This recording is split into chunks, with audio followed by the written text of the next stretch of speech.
Olá, tudo bem? Espero que sim. Vamos para a nossa leitura bíblica? 1 Samuel, capítulo 25. A morte de Samuel. Samuel morreu e todo Israel se reuniu para lamentar sua morte. Foi sepultado em Ramá, onde tinha vivido. Davi se enfurece contra Nabal. Então Davi desceu para o deserto de Maom. Havia um homem rico em Maom que tinha propriedades perto da região do Carmelo. Possuía 3.000 ovelhas e 1.000 cabras, e era época de tosquia das ovelhas.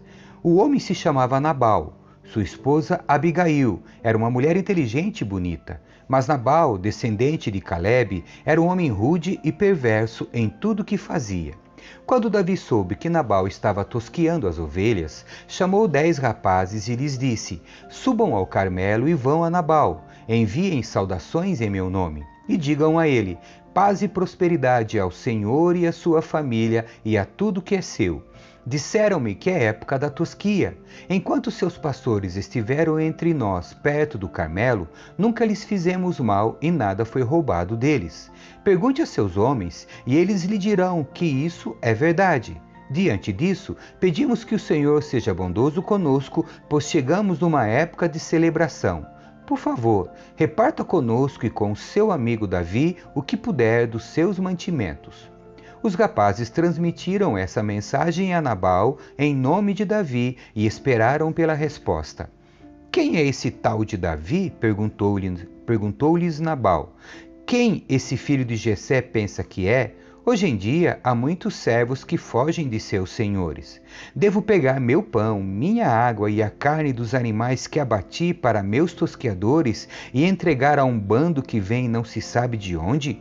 Então os rapazes enviados por Davi voltaram e lhe contaram tudo o que Nabal tinha dito. Peguem suas espadas, disse Davi, e pôs sua espada à cintura, e seus homens fizeram a mesma coisa. 400 deles partiram com Davi, enquanto 200 ficaram para guardar a bagagem. Enquanto isso, um dos servos de Nabal foi até Abigail e lhe disse: Davi enviou mensageiros do deserto para saudar nosso senhor, mas ele lhes respondeu com insultos. Os homens de Davi foram muito bons conosco e nunca nos fizeram mal. Nada foi roubado de nós durante o tempo em que estiveram conosco no campo. Na verdade, dia e noite eles foram como um muro de proteção para nós e para as ovelhas. É bom que a senhora leve esses fatos em consideração e resolva o que fazer, pois haverá problemas para nosso senhor e para toda a sua família. Nabal é um homem tão cruel que ninguém consegue conversar com ele.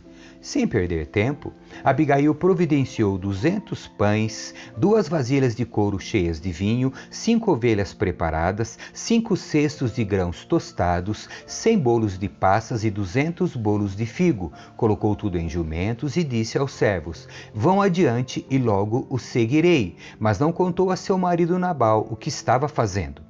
Quando Abigail estava num desfiladeiro montada em seu jumento, avistou Davi e seus homens vindo em sua direção. Davi tinha acabado de dizer: de nada adiantou ajudarmos esse sujeito. Protegemos seus rebanhos no deserto e nenhum de seus bens se perdeu ou foi roubado, mas ele me pagou o bem com o mal. Que Deus me castigue severamente se eu deixar um homem ou menino vivo na casa de Nabal até amanhã de manhã. Abigail intercede por Nabal. Quando Abigail viu Davi, desceu depressa do jumento e se curvou diante de Davi com o rosto em terra.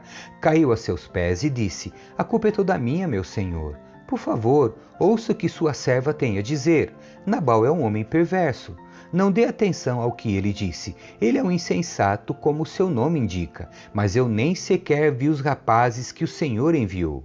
Agora, meu senhor, tenha certeza de que, tão certo como vive o Senhor, e tão certo como sua própria vida, foi o Senhor que o impediu de matar e se vingar com as próprias mãos. Que todos os seus inimigos e os que procuram matá-lo acabem como Nabal. Aqui está um presente que sua serva trouxe para o Senhor e seus companheiros. Por favor, perdoe-me se eu ofendi de algum modo. Que o Senhor lhe conceda uma dinastia duradoura, pois está lutando as batalhas do Senhor. Que ele o livre de fazer o mal durante toda a sua vida. Mesmo quando for perseguido por aqueles que procuram matá-lo, sua vida estará segura sob o cuidado do Senhor seu Deus, protegida como um tesouro. Mas a vida de seus inimigos desaparecerá como pedras atiradas de uma funda. Quando o Senhor tiver feito tudo o que prometeu e o tiver colocado como líder de Israel, não haverá em sua consciência a tristeza e o peso de ter derramado sangue e se vingado sem necessidade. E quando o Senhor tiver feito grandes coisas em seu favor, lembre-se de sua serva. Davi respondeu a Abigail: Louvado seja o Senhor, Deus de Israel, que hoje a enviou ao meu encontro. Graças a Deus por seu bom senso. Que você seja abençoada por me impedir de matar e me vingar com minhas próprias mãos. Pois tão certo como vive o Senhor, o Deus de Israel, que me impediu de lhe fazer mal, se você não tivesse vindo depressa ao meu encontro, amanhã pela manhã não haveria nenhum homem ou menino vivo na casa de Nabal. Então Davi aceitou o presente de Abigail e lhe disse: Volte para casa em paz. Ouvi o que você disse e farei o que me pediu. Quando Abigail chegou em casa, viu que Nabal estava oferecendo um banquete digno de rei. Ele se divertia e já estava muito bêbado, de modo que ela só lhe contou sobre o encontro com Davi na manhã seguinte. Pela manhã, quando Nabal estava sóbrio, sua esposa lhe contou o que havia acontecido. Como consequência, ele teve um mal súbito e ficou completamente paralisado. Passados cerca de 10 dias, o Senhor o feriu e ele morreu. Davi se casa com Abigail. Quando Davi soube que Nabal estava morto, disse: Louvado seja o Senhor, que vingou o insulto que recebi de Nabal e me impediu de fazer o mal. O Senhor retribuiu a Nabal o castigo por seu pecado. Então Davi enviou mensageiros a Abigail para pedir que se tornasse sua esposa. Quando os mensageiros chegaram ao Carmelo, disseram a Abigail: Davi mandou buscá-la para que se case com ele. Ela se curvou com o rosto em terra e respondeu: Eu, sua serva, ficarei contente em me casar com Davi e, como uma serva, lavar os pés de seus servos. Sem demora, Abigail montou num jumento e, levando consigo 5 moças que a serviam, voltou com os mensageiros de Davi e assim se tornou esposa dele. Davi também se casou com Ainoã de Jezreel e ambas foram suas esposas. Nesse meio tempo, Saul tinha dado sua filha Mical, esposa de Davi, a um homem de Galim chamado Palti, filho de Laís. Capítulo 26. Davi poupa a vida de Saul novamente. Alguns homens de Zife foram até Saul em Gibeá para lhe dizer: Davi está escondido na colina de Aquilá, em frente ao deserto de Gesimom. Então Saul escolheu 3.000 dos melhores soldados de Israel e saiu para perseguir Davi no deserto de Zife. Acampou à beira da estrada, ao lado da colina de Aquilá, junto ao deserto de Gesimom, onde Davi estava escondido. Quando Davi soube que Saul tinha vindo atrás dele no deserto, enviou espiões para confirmar a notícia de que Saul havia chegado. Então Davi foi ao acampamento de Saul para ver o que se passava por lá. Saul e Abner, filho de Ner, comandante do seu exército, dormiam dentro de um círculo formado por seus guerreiros. Quem se oferece para ir até lá comigo? Perguntou Davi ao hitita Aimeleque e a Abisai, filho de Zeruia, irmão de Joabe. Eu irei com o Senhor, respondeu Abisai. Então Davi e Abisai entraram no acampamento de Saul à noite e o encontraram dormindo com a lança fincada no chão perto da cabeça. Abner e os soldados dormiam à sua volta. Abisai disse a Davi: Certamente desta vez Deus entregou o inimigo em suas mãos. Agora deixe-me cravá-lo na terra com um só golpe de lança, não precisarei de outro. Não o mate, disse Davi. Ninguém será considerado inocente se atacar o ungido do Senhor. Por certo, o Senhor ferirá Saul algum dia, ou ele morrerá de velhice ou na batalha. Que o Senhor me livre de matar o homem que ele ungiu.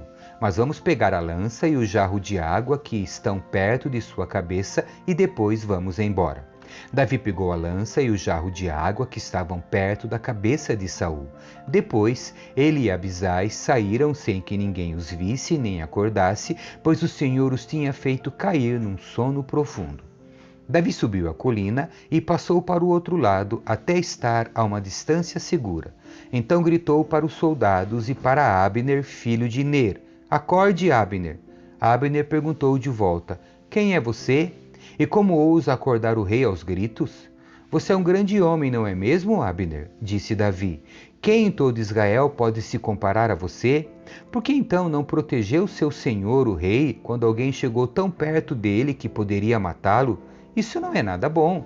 Tão certo como o Senhor vive, você e seus homens merecem morrer, pois não protegeram seu rei, o ungido do Senhor.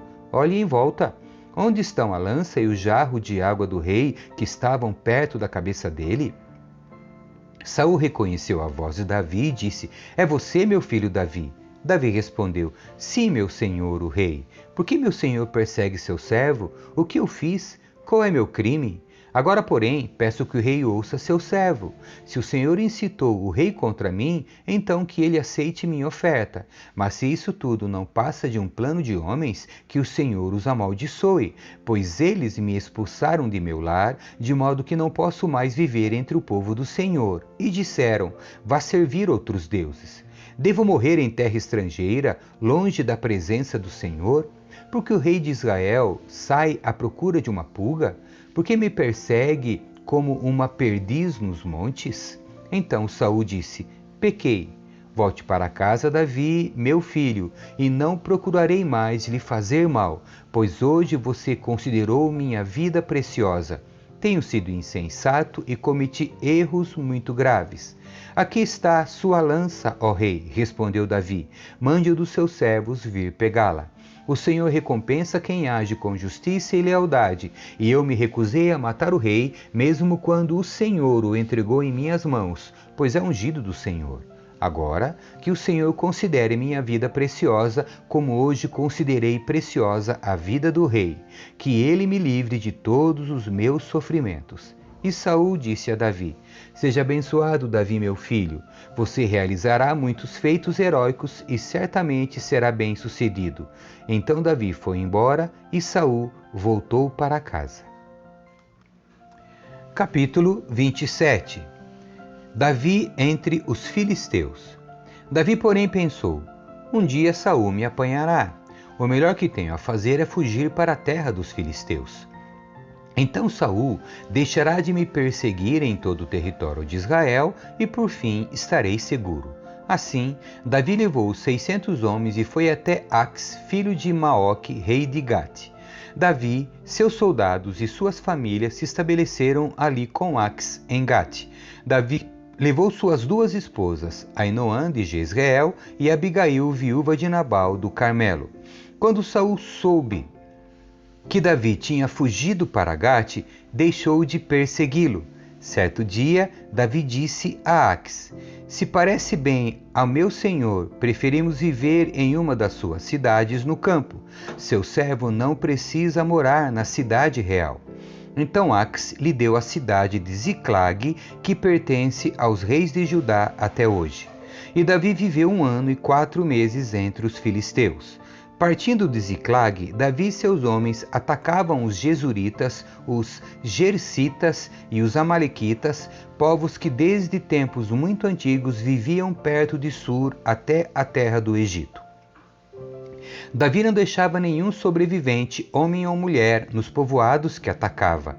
Antes de comparecer à presença do rei Ax, tomava ovelhas, gado, jumentos, camelos e roupas. Que lugar você atacou hoje? Perguntava Ax. E Davi respondia: o sul de Judá, a região dos Jerameelitas e dos Quenitas.